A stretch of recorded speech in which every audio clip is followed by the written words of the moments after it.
Bareknuckle boxing still on the cards? Much like Rocky's trainer Mickey, Bareknuckle Fight Club is refusing to throw in the towel.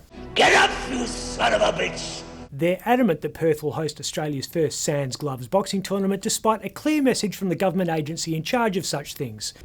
How about no? The promoters feel duped because they worked with the Combat Sports Commission for a solid year before submitting their proposal, and the WA government had given some pretty clear signals that the event was a goer. They're now considering going back to the drawing board with a completely fresh bid. So not dead yet. No, a new card is still very much on the cards. Welcome to another edition of Thunderdome! Reckon it'll happen? No, not unless they make bare-knuckle boxing a whole lot less violent. Oh! Big overhand! Off the right hand and the knockdown! And who wants to see that? The political momentum was always against them, and that's not likely to change for a couple of reasons. First, Conor McGregor, the owner of BKFC, did little to appease the sport's PR problem when he punched out a bloke at a nightclub in Ibiza a day before the Perth event was meant to be staged. Second, the cops have come out publicly against the tournament. WA Police Commissioner Col Blanch has revealed how the force's representative on the Combat Sports Commission voted. All opposed? Nay.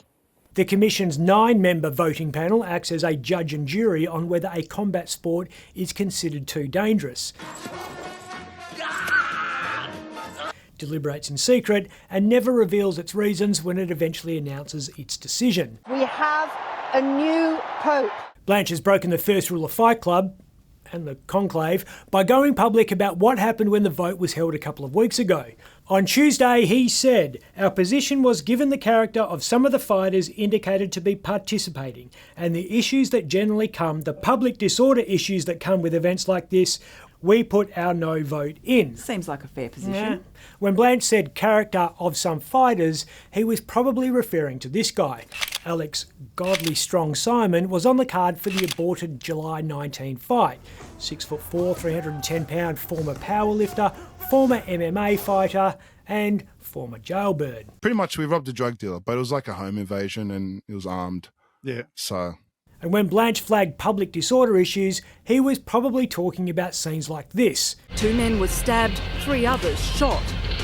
For the record, that very old bikie riot was at a gloved boxing tournament, not bare knuckle. And also for the record, let's accept the fact that if the police had their way, the most violent sport in Australia would be ring-a-ring-a-rosy. Now, Bart, would you care to listen to me play the lute? I'm Ben Harvey.